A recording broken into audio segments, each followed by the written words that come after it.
Okay, so this video is about the Fitness Gear HR600 or the Fitness Gear Pro Half Rack from Dick's Sporting Goods. So I've been thinking for a while about upgrading my home gym. Up until now, I've just been using kettlebells, standard plates, a 5-foot bar, and dumbbells, a couple of other small things. But I've gotten to the point where I felt like I needed something a little more. And without getting into all the gory details, I looked at a lot of different racks and half racks. Ultimately, I decided on the Fitness Gear Pro HR600. Again, it's available at Dick's Sporting Goods. There's actually a couple different versions of it. So at the time I bought mine, it's available online and in their stores. It's listed for and selling for $349. I looked at it a little while back and then decided to get it this past weekend, and just by luck, it was on sale for $299.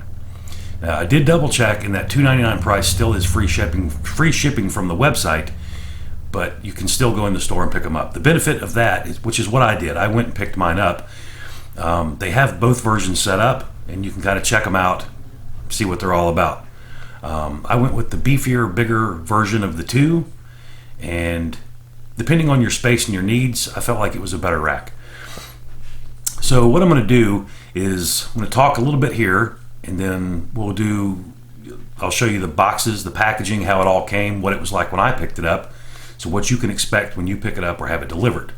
After all that's done, I'll come back and sit down again, and we'll talk a little bit about anything I saw while I was putting it together, any problems that I may have had. That's about it, really. I will say this, that I did go and pick mine up, threw it in the back of the truck and brought it home. My experience there at Dick's was really positive. I went in, somebody came over to help me almost right away, actually helped me load it up in the parking lot, so which is nice because the two boxes it comes in are quite heavy. So let's get to it. We'll go take a look at the boxes and the packaging, let you see what that looks like, and then we'll come back here and reconvene after we're all finished. All right. So if you've decided on the Fitness Gear Pro HR600 or the Fitness Gear Pro Half Rack, whether you have it delivered or you go pick it up, this is what you're going to get, two boxes. When I was researching them, you could get it online, free shipping, deliver it right to the door, or you could go to the retail locations, Dick's Sporting Goods. They have them in stock. You can pick them up. You can see them there, fool with them a little bit, see how sturdy they are. But I chose to pick mine up. So if you decide to pick yours up, a couple things you ought to know. Number one, they're heavy, and I'm not sure how they're packed. I haven't opened them yet, but they're a little awkward to move around by yourself. This box is 93 pounds. It's 53 inches tall, 20 inches wide. This one is close to 80 pounds, and it's 83 inches tall and about 12 inches wide. So if you've got a truck or an SUV, you shouldn't have any trouble. But if you're going to flop the seats down in the Civic and try to tuck this in there, it's going to be a tight squeeze. And it's going to be a little tough to get out by yourself. Like I said, it's heavy, but it's awkward. We'll see how it's packed. But it's difficult to just move it around. But here's what it is. Let's open it up and see what all's in there. Okay, so I've got both boxes opened up. The tops just slip off. No staples or tape or anything. They just slip right off of there. So the shorter of the two boxes looks like it has all the accessories and attachments.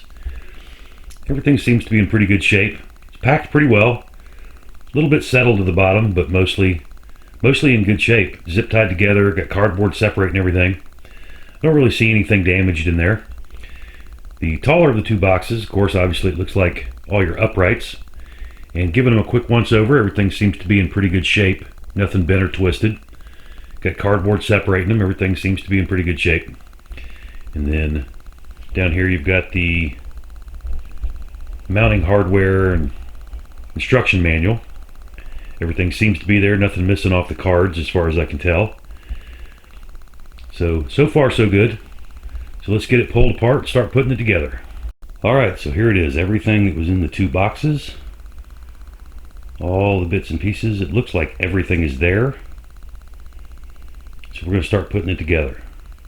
Now the instructions say you need a 14 and 17 millimeter wrench to do this. So I'm going to run out to the shop and grab a couple of wrenches and we'll start putting it together. Alright, so there's step one. So far so good. Everything seems to be what it's supposed to be.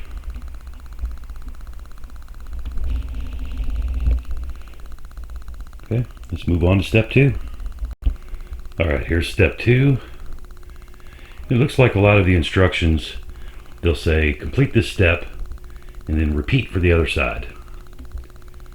So it's not been too difficult. Parts are well marked. Everything fits together so far. All the holes line up. So I'm taking what I've done here and we're moving over here now. So we're sort of on to step 2.B. Alright, here we go. Alright, so after basically step 3, all of your uprights are on, and the only thing left to bolt on are the plate holders on the back.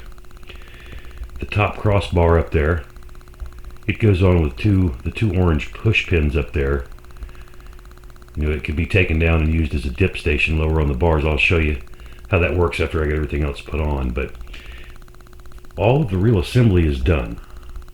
So I'm going to put the plate holders on and we'll take another look at it. But so far, everything has lined up, matched up, all the parts have been there, everything fits perfectly, all the holes lined up.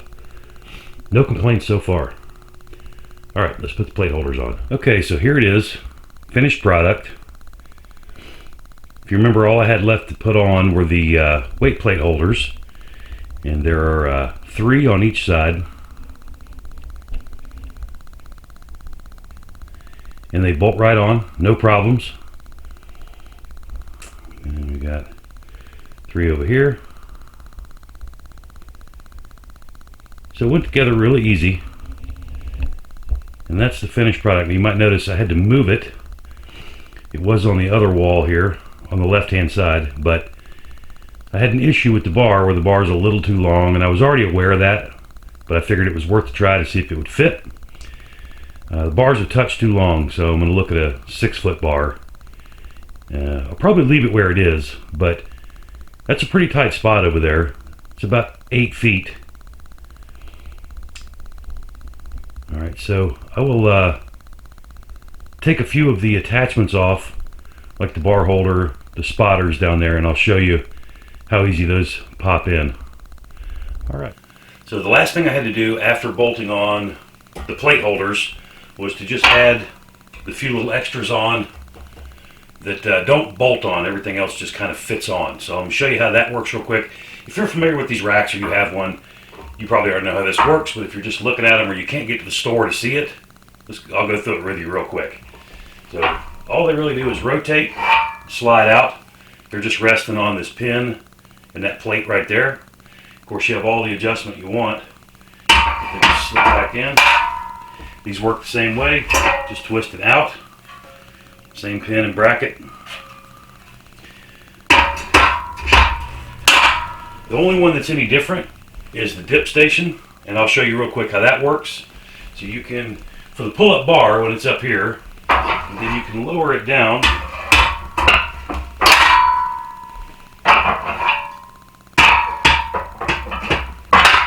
So all you have to do here is, instead of spinning like these do, they just have pins that hold it in on either side.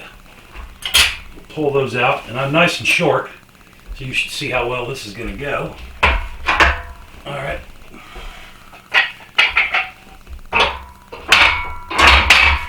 Just drops in there.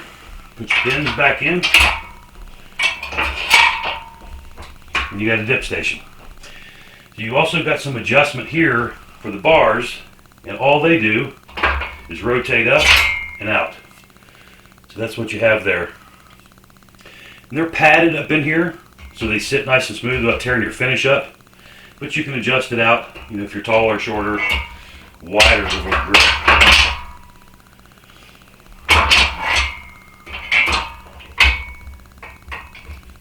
Well, there you go. I will say that using this as a dip station, I don't know if you can see it, but it does have some give to it. It doesn't at the top when you're doing pull-ups. It's nice and sturdy. Down here, it's not the whole rack moving. It's just that bar, just this bar moving in that bracket. It still works though, works great. Okay, so that's all I really got for that. Okay, so you got to see what everything looked like in the box and parts laid out. Let me talk a little bit about what I saw up close and what I felt putting my hands on it and that sort of thing. First of all, I was really impressed with the packaging and the package. Everything was nice and snug and tight in there. We had a couple things that had settled to the bottom, small parts, but nothing was damaged, nothing was bent, twisted, nothing was missing. All the hardware was there. So A+ to quality control, whoever packaged all that, did a great job. The owner's manual, which is here, you will definitely need. It has, let me see if I can find it. So you have one page of instructions, and then a couple of diagrams that you're going to kind of match part numbers up to. Pretty easy, nothing too confusing there. I gave them a quick read through before I started to make sure I kind of understood everything. They do that thing where all the hardware is on a cardboard sheet and they have a number assigned to it, and then in the instructions they'll say, for example, use 6 hex bolts number 18. So everything numbered, lined up perfect. Nothing was out of place, nothing was misnumbered, wasn't confusing at all. I recommend giving the instructions a quick read through before you start. Secondly, it says you need a 14 and 17 inch wrench, 14 and 17 millimeter wrench to put the thing together. I only used a 17. There was nothing 14 in there. No Allen heads, no screwdrivers needed, just a 17 millimeter wrench and a 17 millimeter socket. Put the whole thing together. Let's see, the actual build time from start to finish, even stopping to video here and there, was about an hour and 20 minutes. So had I just shot straight through it with no video, just sat down and done it, I probably could have knocked it out in about 45 minutes. They also recommend 2 people, and there's no individual component or part that is so heavy you can't do it. The thing is that there are a couple of parts that are awkward. A couple of the big uprights, as you're bolting them to the base, you really could use a second set of hands. As you're trying to hold that thing up and slip bolts in the bottom of it, it's kind of a pain in the ass. But it can be done. Just takes you a few extra minutes. As far as the quality of it goes, I have to go with like 5 stars because the welds were really good and clean on everything. Everything fit perfectly. All the holes lined up perfectly. I didn't have to hammer anything into place. Everything just slipped right in. It wasn't oily. Everything, I expected it to be a little bit oily where it's been packed and sitting in a warehouse. It really wasn't. Even the fit and finish of the thing is fantastic. The powder coating was good. The paint was good. The decals are applied well. And I realize ultimately none of that really matters, but the cosmetic side of it is it's sitting in your house or in your garage. It looks good. Even boxed in as tight as it was, the paint wasn't really even scratched up. So the only couple of nagging points that I would have would be it's difficult, it looks like reading the manual, to get replacement parts. Now they do offer, in here, they do have a parts list. So you'll know, and I know you can't read that, but it's all there, whole parts list. And then on the other side here, at the very bottom, there's a address, phone number, and an email address where you can get replacement parts. I went to their website and looked and can't find a thing about it, so you would have to go through this customer service site. Seems like it might be a pain in the ass. I don't know for sure, but you know what it's like dealing with customer service a lot of the times. All in all, I would give this thing 5 stars. I've used it one time. It's not wobbly. It holds up really well. One minor complaint, I suppose, would be the rubber that they use to line the J-hooks and the spotting arms. It's cheap and it's not well applied. I actually had to go in and super glue some of it down just where it had wrinkled and popped up. So I may look at doing something about that down the road, but for what the entire unit is, that small complaint is nothing. I mean, it's simple enough to correct. And if you were to upgrade that stuff, you're probably going to add money to the price of it. And I think at $299, even at $349, it's a pretty good deal. As I said, even all the holes lined up on it. When I was reading about other racks and half racks, one of the big complaints, it seemed, was that holes would be misaligned. And so people would slide bars through or the spotting arms through, and they'd have a slight angle to them. That's not the case with this one. Everything just passed right through one hole into the other. The frames lined up perfectly. A nice little touch was the plate arms on the side, the little plate storage arms. Of course, I knew they were there from looking at it, but wasn't sure that I would use them. I wasn't even sure I was going to put them on. But after I got to look at them and fooled with them a bit, I decided to go ahead and put them on, and they work great. Plates slide right on. They're not tight. Plenty of room to slide back and forth. The only thing I would say right up front you might want to look at is the design of the J-hooks is not as good as some of the other racks. It works and it's functional. There's nothing wrong with them. But I'm going to look around a little bit and see what I can find there. I'm not going to replace them immediately, but I might down the road. Also, too, and I'm pretty sure it's clear on the website, the frame of this thing is 3x3. It's not a standard 2x2 like most of the other ones out in the world are. This one's 3x3. So if you are looking at other accessories or add-ons, which are out there through plenty of different companies, know that it's 3x3. That's really about all I got for it. So if you've got any kind of questions, comments, I'm happy to answer anything. Just put them in the comment section below. And I'll probably come back and update this after I've used it a few times, maybe a month or something like that. I've got one use in it now, and with my plates and bars, it seems to work great. No real complaints. One thing I am going to have to do, and this is just a problem with my setup, is I'm going to look at a 6-foot bar. Of course, the bar doesn't come with the unit, but I've moved it once already because my space is tight. My little home gym here is about 12 by 13, so not a lot of room. And if I can maximize it with a shorter bar, looks like it'll fit doing all the measurements too. So I'll let you know. I'll come back to that. Anyway, that's all I got for now. Like I said, if you got any questions or comments, put them in the section below, and I will do my very best to answer them. Thanks a lot. See you next time.